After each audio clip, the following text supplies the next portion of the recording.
Hi friends, I am doctor Rajendran, CMO, Deepam hospital. ഞാൻ ഇന്നിവിടെ പറയാൻ പോകുന്നത് ട്രോപ്പോണിൻ ടെസ്റ്റിനെ പറ്റിയാണ്. ട്രോപ്പോണിൻ ഒരു പ്രോട്ടീനാണ്, കാർഡിയാക് മസിൽസിലുള്ള ഒരു പ്രോട്ടീനാണ്. അത് കാർഡിയാക് മസിൽസിൻ്റെ കൺട്രാക്ഷനും റിലാക്സേഷനും വളരെ ആവശ്യമായിട്ടുള്ള ഒരു പ്രോട്ടീനാണ്. ഈ കാർഡിയാക് സെൽസിലുള്ള ഈ ട്രോപ്പോണിന് 3 സബ് യൂണിറ്റുകളുണ്ട്: troponin C, troponin I and troponin T. നമ്മൾ ഈ ട്രോപ്പോണിൻ ലെവൽ നോക്കുന്നത് ബ്ലഡിലാണ്.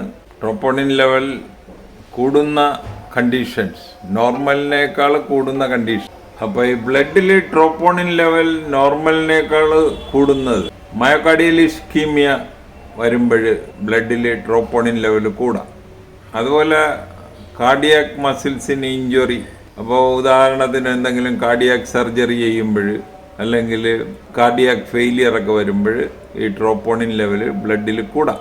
അപ്പോൾ ട്രോപ്പോണിൻ ടെസ്റ്റ് എന്ന് പറയണത് ബ്ലഡിലെ ട്രോപ്പോണിൻ ലെവൽ കണ്ടുപിടിക്കുക എന്നുള്ളതാണ് ഈ ടെസ്റ്റ് കൊണ്ട് ഉദ്ദേശിക്കുന്നത്. അപ്പോൾ സാമ്പിൾ എടുക്കേണ്ടത് ബ്ലഡാണ്. അപ്പോൾ ഈ ടെസ്റ്റ് അത്യാവശ്യമായിട്ട് വരുന്നത് മെയിനായിട്ടും മയോകാർഡിയൽ ഇസ്കീമിയ എന്ന് പറഞ്ഞാൽ IHD അല്ലെങ്കിൽ ഹാർട്ട് അറ്റാക്ക് വരുമ്പോഴാണ് ഈ ടെസ്റ്റ് സാധാരണ ആവശ്യമായിട്ട് വരുന്നത്. അപ്പോൾ ഈ ട്രോപ്പോണിൻ്റെ നോർമൽ ലെവൽ എന്ന് പറയുന്നത് 0.04 നാനോഗ്രാം പെർ മില്ലി-ലിറ്റർ, അതാണ് നോർമൽ. അപ്പോൾ ഇതിൻ്റെ ടെസ്റ്റ് റിസൾട്ട് ഒരു 2 മണിക്കൂറിനകം കിട്ടും. പണ്ട് നമ്മൾ ഉപയോഗിച്ചിരുന്നത് ക്രിയാറ്റിൻ കൈനേസ് ടെസ്റ്റാണ്, അത് ഈ CK. അതിപ്പോൾ അങ്ങനെ അധികം ചെയ്യാറ്. അതിൽ ചെയ്യാത്തതിന് കാര്യം അതിനേക്കാൾ കുറച്ചുകൂടെ നല്ല ടെസ്റ്റ് ഈ ട്രോപ്പോണിൻ ടെസ്റ്റ്. അപ്പോൾ ട്രോപ്പോണിൻ ടെസ്റ്റിന് ഉള്ളൊരു ഗുണമെന്ന് പറഞ്ഞു കഴിഞ്ഞാൽ പെട്ടെന്ന് റിസൾട്ട് കിട്ടും. പെട്ടെന്ന് റിസൾട്ട് കിട്ടിക്കഴിഞ്ഞാൽ പെട്ടെന്ന് നമുക്ക് വേണമെങ്കിൽ ആൻജിയോഗ്രാം ചെയ്യാം. അത് കഴിഞ്ഞിട്ട് ആൻജിയോപ്ലാസ്റ്റി വേണോ ബൈപ്പാസ് സർജറി വേണോ എന്നൊക്കെ ഉടനെ തന്നെ ഡിസൈഡ് ചെയ്ത് പേഷ്യൻറ്റിനെ പെട്ടെന്ന് തന്നെ ജീവിതത്തിലേക്ക് നമുക്ക് തിരിച്ചു കൊണ്ടുവരാൻ പറ്റും. കുറച്ചുകൂടെ സെൻസിറ്റീവ് ആയിട്ടുള്ള ഹൈ സെൻസിറ്റീവ് ട്രോപ്പോണിൻ ടെസ്റ്റും ഇന്ന് അവൈലബിൾ ആണ്. ഇത് കുറച്ചുകൂടെ ആക്യുറേറ്റ് ആണ്. പിന്നെ ഒരു പ്രധാന കാര്യം പറയാനുള്ളത്, ഇതിൻ്റെ ഈ സ്ലൈഡ് ടെസ്റ്റ് അവൈലബിൾ ആണ്. അപ്പോൾ അതിൻ്റെ കിറ്റ് മാർക്കറ്റിലും അവൈലബിൾ ആണ്. അപ്പോൾ അത് മേടിച്ച് തന്നെത്താൻ ടെസ്റ്റ് ചെയ്ത് നമ്മുടെ പേഷ്യൻസ് സമയം കളയരുത്.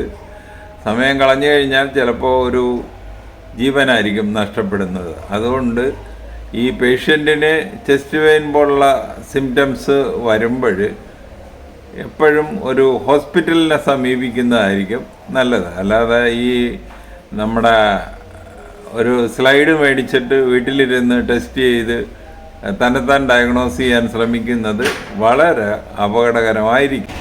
ഈ ട്രോപ്പോണിൻ രക്തത്തിൽ കണ്ടു തുടങ്ങുന്നത് 2 തൊട്ട് 3 മണിക്കൂറിനകം. ഹാർട്ട് അറ്റാക്ക് ഉണ്ടായിട്ട് 2 തൊട്ട് 3 മണിക്കൂറിനകം രക്തത്തിൽ കണ്ടു തുടങ്ങും. ഇതിൻ്റെ പീക്ക് ലെവൽ വരുന്നത് 12 തൊട്ട് 24 മണിക്കൂറിനകം. ഇത് ബ്ലഡിൽ ഒരു 7 തൊട്ട് 10 ദിവസം വരെ ഹൈ ലെവൽ ഉണ്ടായിരിക്കും.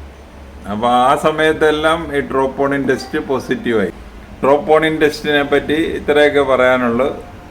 അപ്പോൾ ഈ വീഡിയോ ഒന്നിട്ട് കാണുകയായിട്ട് കണ്ടിട്ട് ഇഷ്ടപ്പെട്ടുവെങ്കിൽ ഞങ്ങളുടെ ചാനൽ സബ്സ്ക്രൈബ് ചെയ്യുക. വേറൊരു വീഡിയോ ആയിട്ട് നമുക്ക് വീണ്ടും കാണാം. Thank you.